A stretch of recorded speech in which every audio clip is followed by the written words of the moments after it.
Hello students, welcome to biology lecture. Myself Somnath Palicha here. We are going to talk about a 12th standard topic principle of inheritance and variations. आप लोगों को already पता है, काफ़ी सारी चीज़ें हम लोगों ने डिस्कस कर चुके हैं ये टॉपिक में. उसके बाद ये जो टॉपिक है आज का वो है इंटरजेनिक इनहेरिटेंस. इसके पहले हम लोग क्या खत्म कर चुके हैं, इंट्राजेनिक इनहेरिटेंस. क्या क्या चीज़ें डिस्कस हो चुकी थी सारे sir, incomplete dominance, codominance, multiple allelism, pleiotropic genes, है ना. उसके अलावा हम लोगों ने क्या पढ़ा था कल के बारे में, मतलब जैसे कि हम लोगों ने पढ़ा था qualitative inheritance, yes, polygenic inheritance पढ़ा था, करेक्ट है, जहाँ पे हम लोगों ने फेयर एंड लवली के क्वेश्चन को देखा था कैसे डील किया जाता है, राइट. 8 गैमेट्स को क्रॉस करने के लिए देखा था हम लोगों ने उसमें, और उसके बाद पर्टिकुलर रेशियो कैसे कैलकुलेट करते हैं वो सारी चीज़ें हम लोगों ने देखी थी. आज का जो टॉपिक है वो बड़ा इंटरेस्टिंग टॉपिक है, ओके. वो है इंटरजेनिक इनहेरिटेंस. इंटर यानी ऐसे मान लो कि दो अलग एलील्स के बीच में कुछ इंटरेक्शन होने वाला है. क्या बोल रहा हूँ मैं, दो अलग एलील्स के बीच में इंटरेक्शन होने वाला है. तो हम लोग देखेंगे किस प्रकार होते हैं, कितने टाइप्स के पढ़ने मिलेंगे ये वाले एरिया से, ओके. तो सबसे पहले आता है epistasis, okay. What do you mean by epistasis, देख लो. It prevents the expression of other, okay, non allelic gene. कुछ समझ में आ रहा है, मतलब क्या, डाइब्रिड क्रॉस हो जाएगा, दो अलग जीन्स आएंगे, दो अलग एलील्स आएंगे, और जो भी रहेगा वो दूसरे के ऊपर हावी होने की कोशिश करेगा, उसको एक्सप्रेस होने से रोकेगा. बात समझ में आ रहा है. उसके ऊपर मास्किंग कर सकता है, कवर कर लेगा उसके चेहरे को, ऐसे बोल सकते हो आप लोग. चेहरे को कवर करना मतलब अपने फेस को नहीं, मेरी बात को समझने की कोशिश करना, ओके. मतलब उसके कैरेक्टर को जो है ना वो एक्सप्रेस होने नहीं देगा, खुद उसके ऊपर डोमिनेंट हो जाएगा. बात समझ में आ रहा है. इस तरीके से मैं बोलने की कोशिश कर रहा हूँ, फाइन. और जिसके ऊपर हावी हो रहा है, जो कि एक्सप्रेस नहीं हो पा रहा है, ऐसे जीन को कहते हैं हाइपोस्टैटिक जीन. बात समझ में आ रहा है. जिसके ऊपर हावी होना उस जीन को कहते हैं हाइपोस्टैटिक जीन. और जो हावी हो रहा है, जो मास्किंग कर रहा है, उस तरीके के जीन को हम लोग जो पढ़ते हैं वो पढ़ते हैं एपिस्टैटिक जीन के नाम से पढ़ते हैं. क्या नाम से पढ़ते हैं, हाइपोस्टैटिक, एपिस्टैटिक. एपिस्टैटिक यानी क्या, जो हावी हो रहा है, और जिसके ऊपर हावी हो रहा है वो हो जाता है हाइपोस्टैटिक जीन. कॉन्सेप्ट यहाँ पे बड़ी क्लियर है, ओके. कंफ्यूजन बिल्कुल भी नहीं होना चाहिए. Coming to the example which we are going to study over here is dominant epistasis. नाम से ही पता चल गया, dominant, ओके. चलो देखते हैं फटाफट. Here epistatic gene is dominant over its own allele. बात समझ में आ रहा है. खुद के एलील के ऊपर भी खुद का डोमिनेटिंग नेचर दिखा रहा है. Coming to the next part, even you can see, अगर डोमिनेंट कंडीशन मुझे हेट्रोजाइगस कंडीशन में देखने मिलता है, right. Capital T small T हम लोग पढ़ चुके हैं, राइट. तो जो डोमिनेंट कैरेक्टर रहता है वहाँ पे वो कैपिटल टी रहता है, और जो रिसेसिव रहता है दैट इज अ स्मॉल. तो even that dominant gene is getting it's own allele के ऊपर हावी हो रहा है. बात समझ में आ रहा है. इन heterozygous condition even that is expressed. Homozygous तो होगा ही, लेकिन हेट्रोजाइगस भी एक्सप्रेस होने वाला है, ये देख लेना यहाँ पे. Coming to the next part, note. हम लोग क्या पढ़ने वाले हैं, डायब्रिड रेशियो पढ़ने वाले हैं यहाँ पे. और रेशियो हमको क्या चाहिए, 12:3:1 कंपल्सरी है. Note, okay, very compulsory. Direct question from the NEET exam, okay. Dominant epistat is one of the example of the epistasis, okay. ये याद रखना है आपको, dominant over its own allele, ये स्टेटमेंट यहाँ पे इंपॉर्टेंट रखता है. दूसरा क्या, even in heterozygous condition it is expressed. तीसरा क्या बोल रहा है हमको, डायब्रिड क्रॉस. देखेंगे कि ये रेशियो कैसे निकाला जाता है, लेकिन इसको समझने के लिए आपको कुछ एग्जाम्पल्स को ध्यान में रखना है जो कि डायरेक्टली आपके एग्जाम में पूछे जाते हैं from this part, okay. So this all everything whatever written on the board is completely straightforward question for you, okay. कोई भी बुक उठा के देख लेना, एग्जाम्पल मिलेगा, क्वेश्चन भी मिलेगा, ऐसे के ऐसे ही with the ratio 12:3:1, okay. Example क्या पढ़ना है हमको, कुकुरबिटेसी फैमिली का एग्जाम्पल पढ़ना है. फॉर एग्जाम्पल देख लो, फ्रूट कलर इन स्क्वैश. मतलब क्या, इसको दूसरा कॉमन नेम है जिसको कहते हैं समर पेपो या फिर कुकुरबिटा पेपो. बात समझ में आ रहा है. इसलिए उसकी फैमिली क्या हो जाती है, कुकुरबिटेसी. उसको मराठी में क्या कहते हैं, भोपला कहते हैं, राइट. कुकुरबिटेसी पता ही रहेगा तुमको फैमिली. वो दूधी आ जाता है उसमें, दूधी यानी व्हाट, बॉटल गर्ड, है कि नहीं. ये सारे कैरेक्टरिस्टिक आते हैं, वाटरमेलन्स आते हैं ऐसे फैमिलीज में, है ना. तो हम लोग उस पर्टिकुलर फैमिली को लेकर डिस्कस कर रहे हैं यहाँ पे. One of the example Cucurbita पेपो, okay आपने देखा रहेगा उसके ऊपर काफ़ी सारे वेरिएशंस के कलर देखने मिलते हैं, ग्रीन कलर का देखने मिलता है आउटर कवरिंग, फिर येलो कलर का देखने मिलता है, sometimes there are white available. आप अगर तमिलनाडु साइड में जाओगे, लाइक साउथ इंडिया में जाओगे, आपको mostly will able to see the white colour बहुत ज़्यादा अमाउंट में देखने मिलता है। फाइन, ऐसा नहीं है सर वहाँ पे ग्रीन और ऑरेंज या फिर ऐसे नहीं मिलते हैं, लेकिन कंडीशन मैटर करती है। क्या कंडीशन? ये सारी कंडीशन जो आपके बोर्ड के ऊपर है। फाइन, तो चलो डिस्कस करते हैं। बड़ा इंटरेस्टिंग एग्जांपल है, मुझे पता है बहुत लोगों को इसकी सब्जी पसंद नहीं आती होगी, लेकिन सांभर में इसको बहुत मजा आता है खाने में। ठीक है, तो चलो देखते हैं। प्लांट विथ डोमिनेंट, ध्यान देना ठीक से, हर एक लाइन इंपॉर्टेंट है। तो पॉइंट नंबर 1 क्या बोल रहा है? प्लांट विथ डोमिनेंट W को हम लोग ऐसे जीन पकड़ा हुआ है, ओके, एज ए जीन पकड़ा हुआ है। W allele will be has white colour fruit, तो कलर क्या हो जाएगा फ्रूट का? व्हाइट कलर होगा अगर ये डोमिनेंट फॉर्म में रहा तो। दूसरा देखते हैं, होमोजाइगस रिसेसिव कंडीशन में आ गया, see what condition? Homozygous recessive condition में आ गया एलील, तो कलर्ड फ्रूट देगा। Coming to the third statement, what is the third statement? Homozygous recessive allele, यहाँ पे मैंने अभी देखो डायब्रिड क्रॉस बोला था, this is one allele, this is another allele, can you see the difference? Yes, चलो देखते हैं।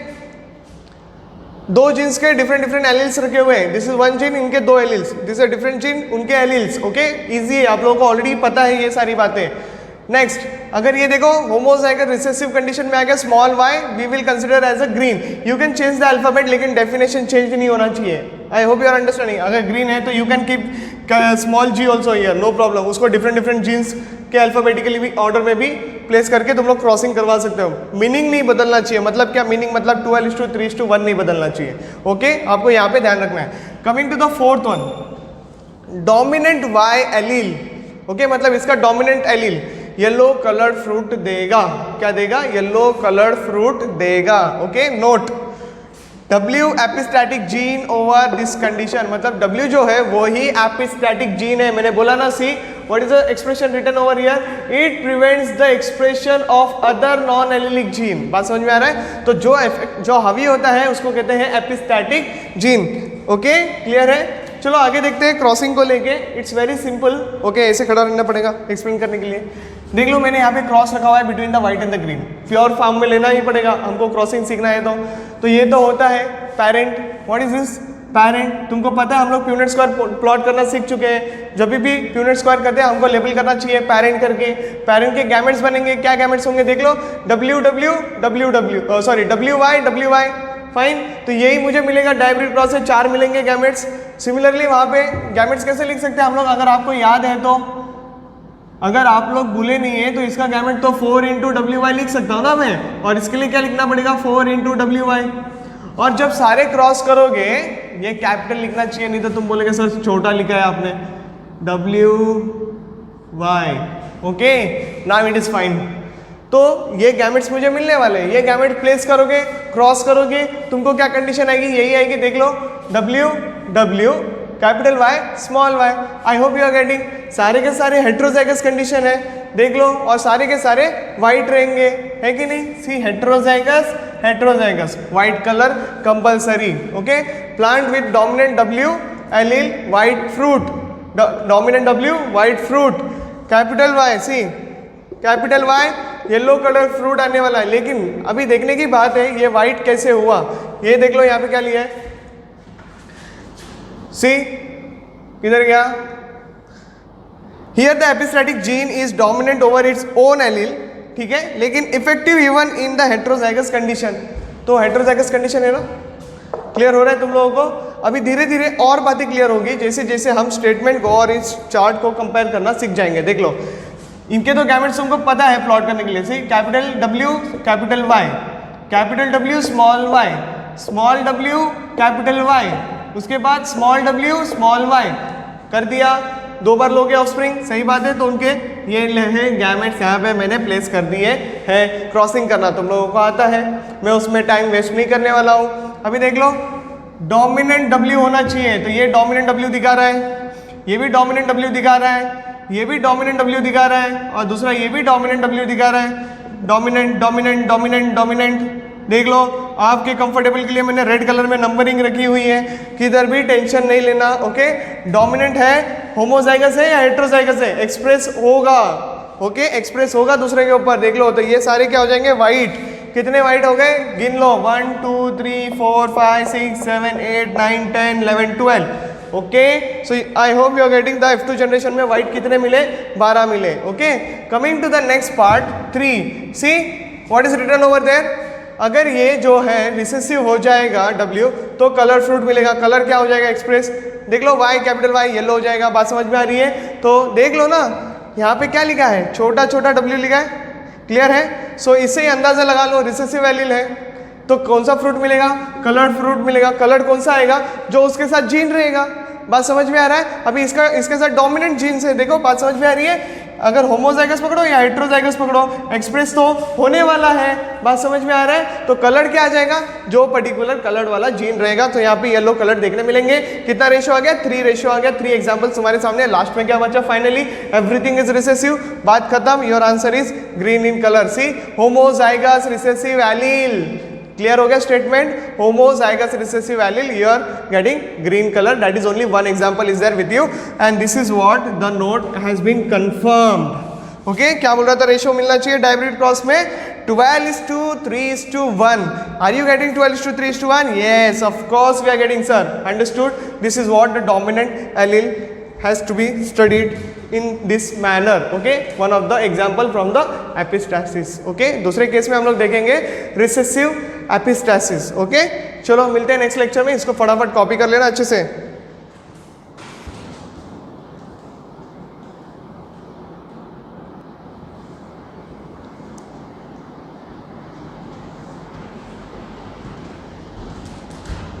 ठीक है स्टूडेंट्स, तो अभी हम लोग बात करने वाले हैं दूसरे एग्जाम्पल के साथ, दूसरे टॉपिक के साथ। उसमें है recessive epistasis. Okay, after dominant हम लोग को स्टार्ट करना है recessive epistasis.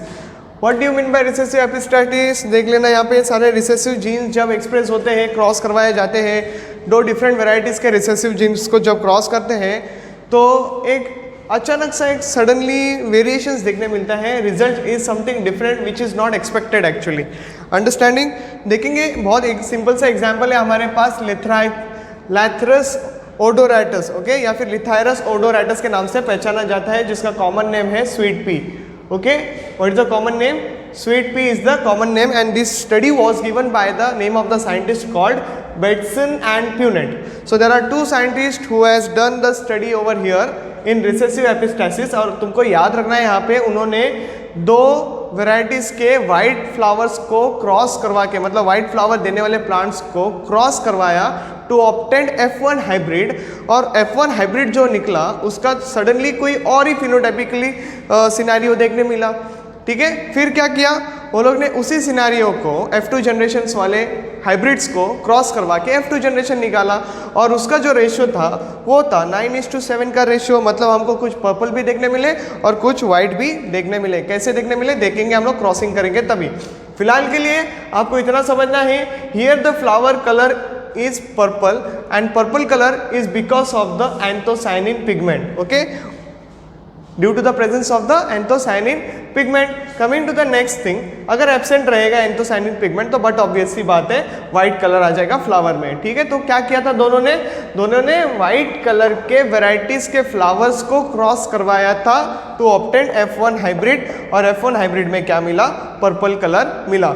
C the cross, capital C small P, एक वैरायटी हो गई। Again white flower only. Coming to here white flower, small C capital P, इन दोनों को क्रॉस करवा के तुमको मिला सीधा हेट्रोजाइगस कंडीशंस, और वो मिल रहा है पर्पल कलर में। समझ में आ रहा है? अभी वही चीज़ें हैं, बाकी सारी रिपीटिंग है। इन दोनों को क्रॉस करवाओ, तुमको मिल जाएगा। I know how to make the gametes, फिर you know that how to place the gametes. बात खत्म। प्लेस करने के बाद जब तुम लोग क्रॉसिंग करोगे, this is what you will be getting. 1 dominating gene होना चाहिए, सी कैपिटल पी, ये दिख रहा है सी पी है कि नहीं, सी। उसके बाद नॉट ओवर हियर, क्योंकि दोनों भी शॉर्ट, एक बड़ा एक छोटा है। सो हेट्रोजाइगस देखो है कि नहीं, सी I hope you are understanding, sir, what is highlighting over here. One gene should be capital, another gene should be capital. Heterozygous condition में भी वो express हो जाएगा purple, and homozygous condition में भी they are homozygous dominant condition में भी expressed as a purple color flower. तो रेशियो क्या हो जाता है 9:7 का रेशियो. जो बाकी के हैं देख लो किधर गया 1 2 3 4 5 6 7 यू आर गेटिंग सीधा सीधा 9:7 का रेशियो. हेंस कंफर्म एग्जाम में यही आने वाला है, इसके अलावा कुछ आता नहीं है with respect to the recessive epistasis. तुमको दिमाग में एक ही चीज रखना है, एक तो रेशियो 9:7, दूसरी बात एग्जाम्पल, तीसरी बात बैटसन एंड प्यूनेट. और F1 जनरेशन के लिए क्या क्रॉस करवाया तो तुमको पता होना चाहिए, 2 डिफरेंट वेराइटीज के वाइट फ्लावर प्लांट्स को क्रॉस करवाया. और पर्पल फ्लावर आने के पीछे का रीजन क्या है, pigment. Anthocyanin pigment present and absent on the basis of that colour of the flower will be seen. Okay, तो इजी था. देखते हैं हम लोग नेक्स्ट लेक्चर में नेक्स्ट एग्जाम्पल के साथ. ओके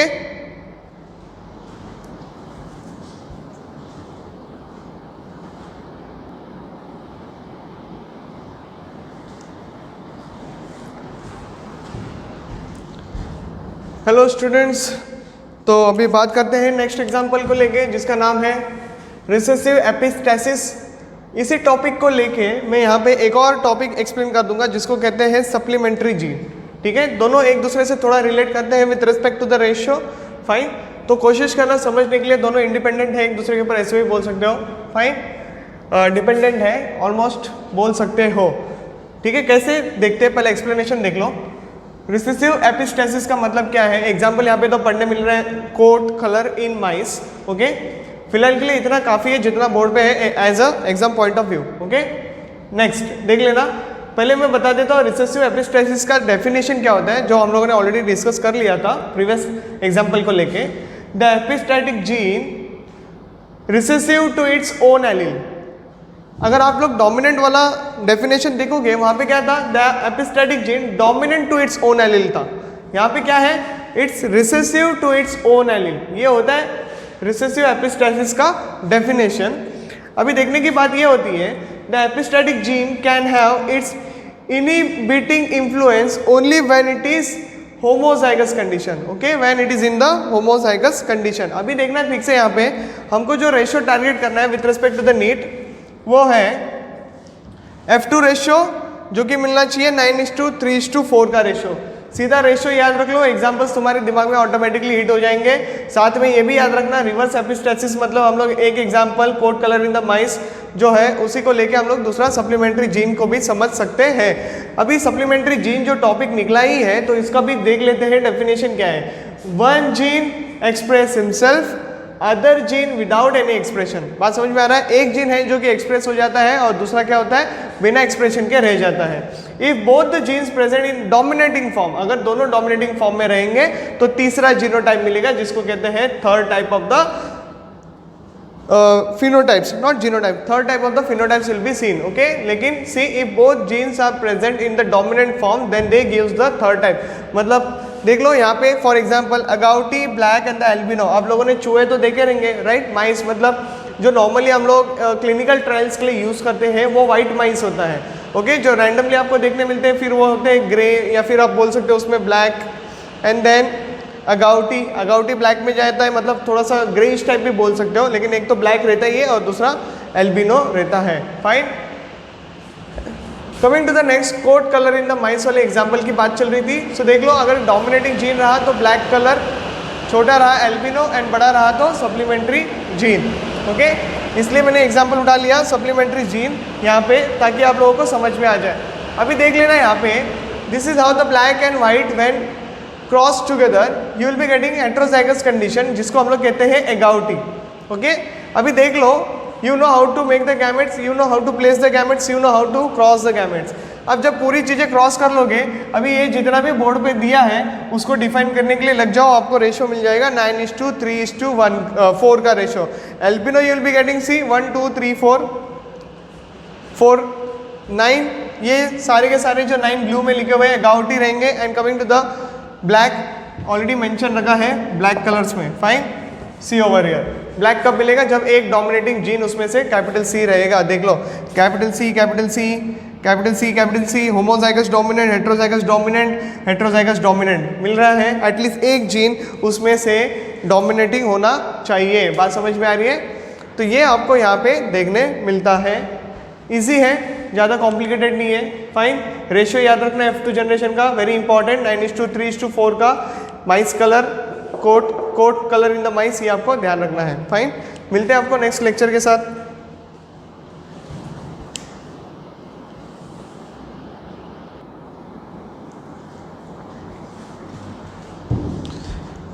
ठीक है स्टूडेंट्स, अभी हम लोग का 2 टॉपिक और रह गया है, फिर इंटरजेनिक जीन इंटरेक्शन वाला जो टॉपिक चल रहा था वो खत्म हो जाएगा। अभी देख लो यहाँ पे डुप्लीकेट जीन्स के बारे में बात चलने वाली है और उसके बाद कॉम्प्लीमेंट्री जीन्स को लेके बात चलेगी। ओके, ऑलरेडी कॉम्प्लीमेंट्री जीन्स के एग्जांपल को लेके हम लोग समझ चुके हैं इन रिसेसिव एपिस्टैटिस, तो सेम थिंग यहाँ पे भी डिस्कस होगी कॉम्प्लीमेंट्री में।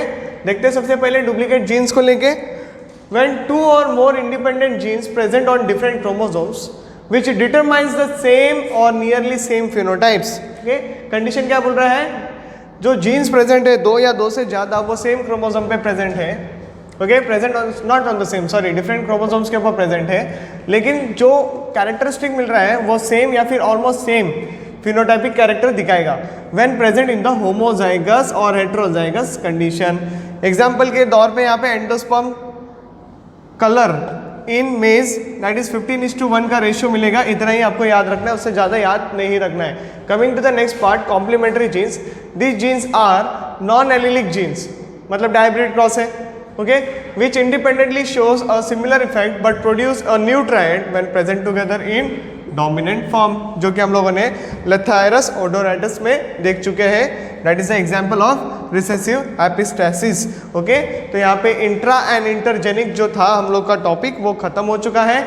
यहाँ पे हमारा 50% of the syllabus is getting over of principle of inheritance and variations. आगे का जो सिनेरियो रहेगा उसमें हम लोग मोस्टली जोलॉजिकल कंटेंट के बारे में बात करेंगे। ओके, किसके बारे में बात करेंगे? जोलॉजिकल कंटेंट को लेके बात करेंगे, जहाँ पे आएगा क्रोमोसोमल थियोरी ऑफ इनहेरिटेंस और कुछ साइंटिस्ट के नाम आएंगे जो आपको एग्जाम पॉइंट ऑफ व्यू से बहुत ज़्यादा इंपॉर्टेंट है। मिलते हैं आपको नेक्स्ट लेक्चर से, तब तक के लिए आराम से पढ़ाई करो और नोट्स बनाओ। ठीक है, बाय।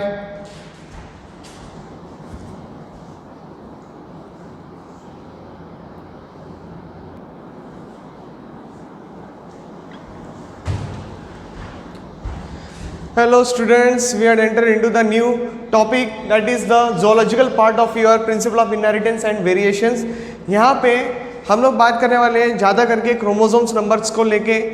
ठीक है, क्रोमोसोमल थियरीज को लेके बात करेंगे, क्या क्या साइंटिस्ट आए, कौन कौन साइंटिस्ट आए, क्या क्या किया वो लोग ने, ये सारी बातें हम लोग यहाँ पे देखेंगे। इसके अलावा आप लोगों को कुछ इंसेक्ट के बारे में भी ज़्यादा जान के रखना है, ताकि आने वाले जो मोर सब टॉपिक्स रहेंगे उसमें हम लोग इनको यूज़ करेंगे, इनके टर्म्स को यूज़ करेंगे।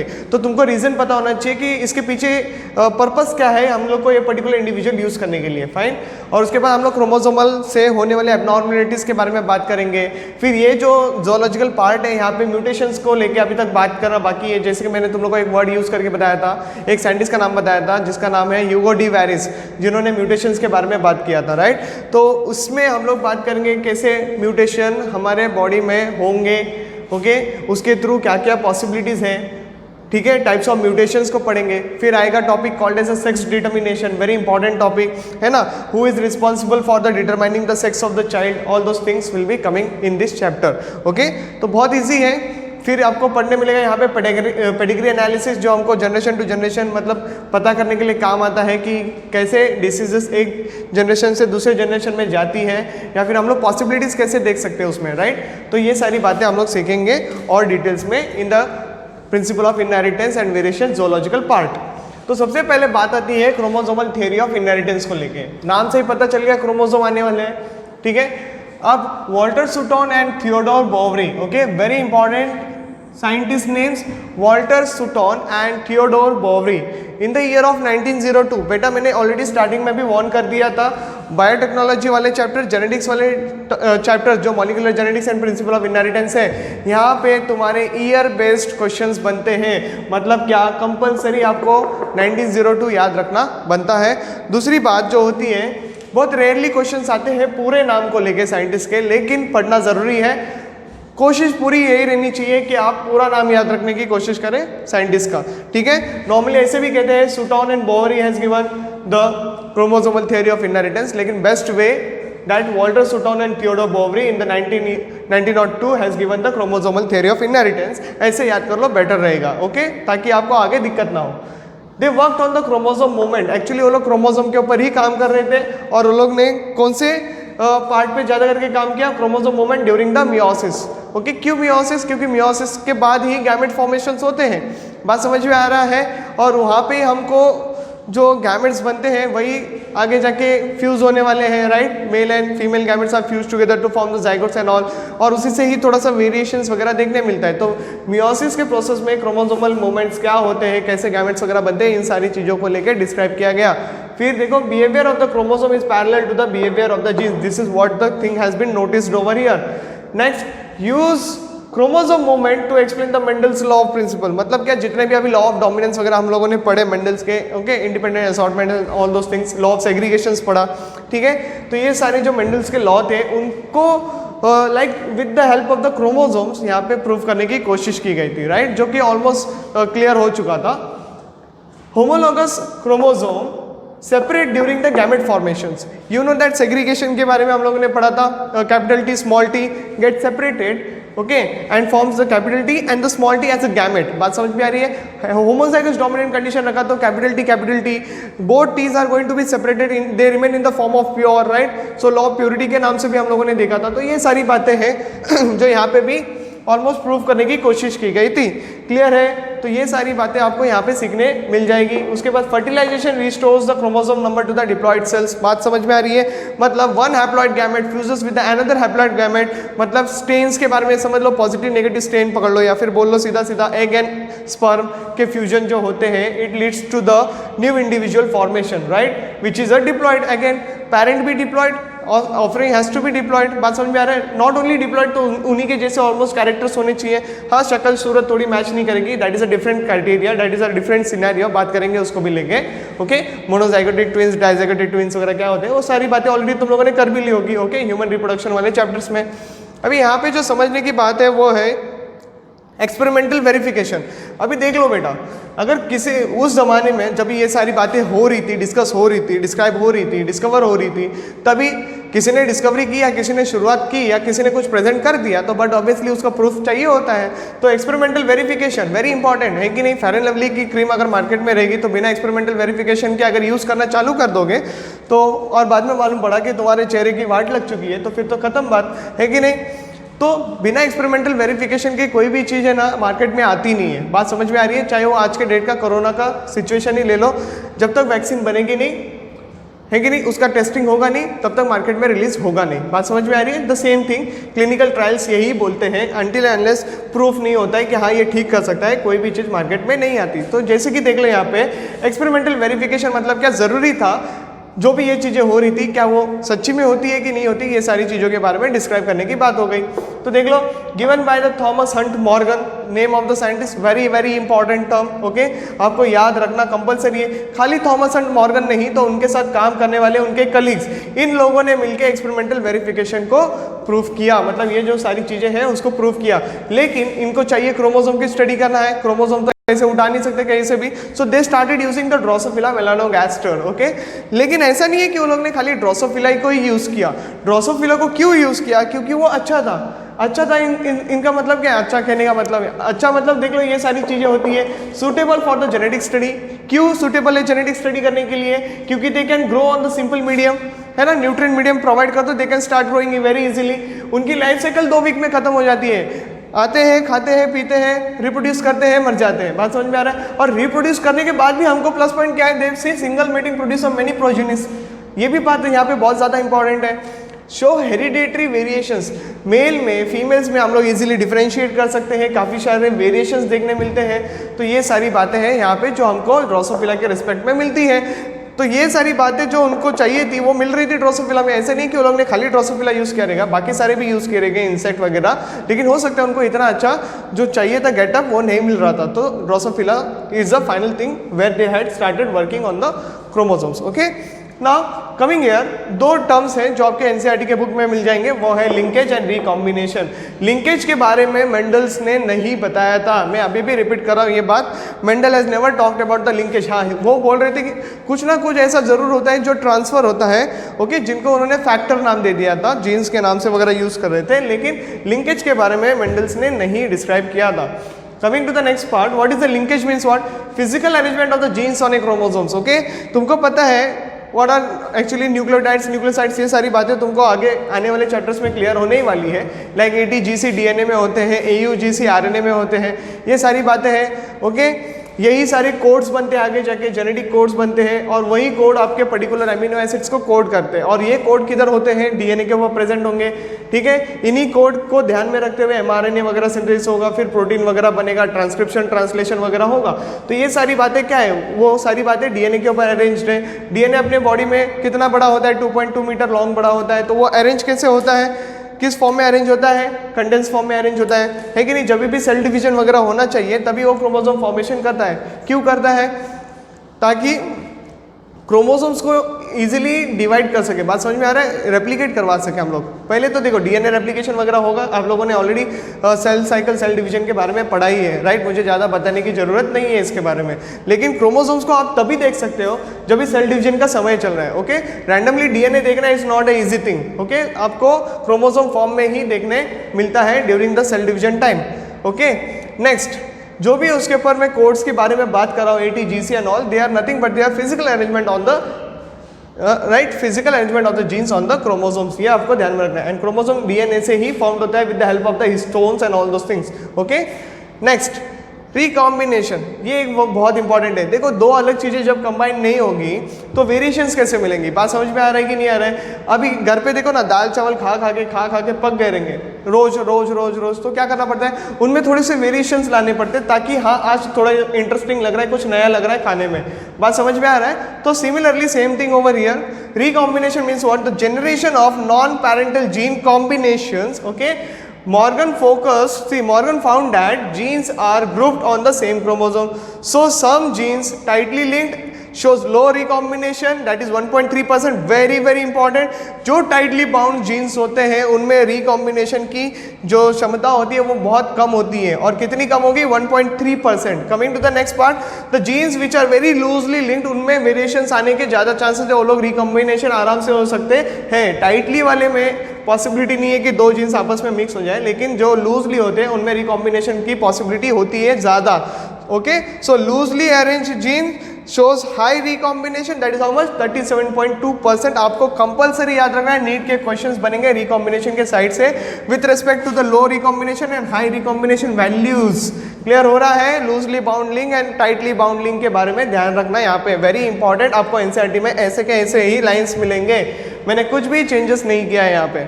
Coming to the another part, Alfred Stuart, one more scientist, okay? अभी तक कितने हो गए देख लो, वॉल्टर सूटन, थियोडोर बोवरी हो गए, देन थॉमस हंट मॉर्गन हो गए, अभी कौन आ गए हैं? Alfred Stuart, very important person. He use the frequency to determining the where the actual place has taken the recombination, okay? बात समझ में आ रही है? देख लो, use the frequency of recombination between the gene paired on same chromosome, मतलब chromosome पे कहाँ पे एक्चुअल पेयरिंग वगैरह हुआ है, that is nothing but the mapping of the genes, okay? See, pair on the same chromosome as a measure of the distance between the genes mapped their position on the chromosome। मतलब पता करने के लिए, इसके बारे में आप लोग को ज़्यादा करके एमएससी में पढ़ने मिलता ही है। मान लो for example this is a centromere and this is one chromosome, okay? तो मान लो सेंट्रोमियर से इतने डिस्टेंस पे पर्टिकुलर जगह पे, like this is a distance, है कि नहीं? तो इतने दूरी पे वो रिकॉम्बिनेशन हुआ है, या फिर मान लो इतने दूरी पे रिकॉम्बिनेशन हुआ है। तो ये सारी चीज़ें हैं जो मैपिंग करने में मदद करती है, राइट?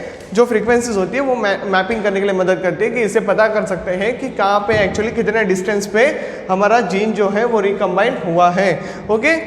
ज़्यादा डिटेल्स में अभी इसके बारे में ये साल तो पढ़ना नहीं है, it is like more describe in the MSc area. अगर आप लोग बायोलॉजी लेके आगे बढ़ोगे ग्रेजुएशंस के लिए, तभी आपको ये फील्ड में ज़्यादा डिस्क्राइब करने मिलेगा, ओके, ज़्यादा पढ़ने मिलेगा। फिलहाल के लिए आपको क्या याद रखना है, आपको साइंटिस्ट के नाम याद रखने हैं। एक्सपेरिमेंटल वेरिफिकेशन किसने दिया, तो थॉमस एंड मॉर्गन का नाम आएगा। स्टार्ट किसने किया, तो 2 साइंटिस्ट आएंगे, Walter Sutton and Theodore Boveri. Okay, अगर बात चल रही है फ्रीक्वेंसी टर्म को लेके, मैपिंग ऑफ द क्रोमोसोम्स, तो तुम्हारी सीधा बात अल्फ्रेड स्टुअर्ट वेंट तुम्हारे दिमाग में आना चाहिए। रिकॉम्बिनेशन की बात करें तो ये 2 वैल्यूज तुमको ध्यान रखना है, low recombination and high recombination. Drosophila क्यों यूज किया, तो ये रहे उसके रीजंस तुम्हारे सामने हैं, याद है। अगर तुम लोगों ने एक और चीज़ याद की रहेगी, एस्कोमाइसिटिस तुम लोगों ने 11th स्टैंडर्ड में पढ़ा होगा, है कि नहीं। एस्कोमाइसिटिस में जो न्यूरोस्पोरा होता है, that is also called as a Drosophila of the plant kingdom, right. Drosophila not plant kingdom, sorry, fungi, क्योंकि एस्कोमाइसिटिस कम्स अंडर फंजाई। तो बात समझ में आ रही है। तो उसको ड्रोसोफिला क्यों बोला है, again it is good for the genetic study. Fungi में न्यूरोस्पोरा, बात समझ में आ रही है। तो उसको भी ड्रोसोफिला के जैसे रिप्रेजेंट करते हैं। यहाँ पे ड्रोसोफिला तो हमारे पास है ही ऑलरेडी बात करने के लिए, ठीक है। तो ये सारी बातें हैं, बेसिक सी बातें हैं जो हम लोगों ने इंट्रोडक्शन में देख लिया है। आने वाले चैप्टर्स और इंटरेस्टिंग होने वाले हैं, देखेंगे, ठीक है। तब तक के लिए कॉपी पेस्ट कर लो और एनसीईआरटी की बुक पढ़ना भूलना नहीं है। आज का लेक्चर यहीं पे खत्म होता है। Thank you.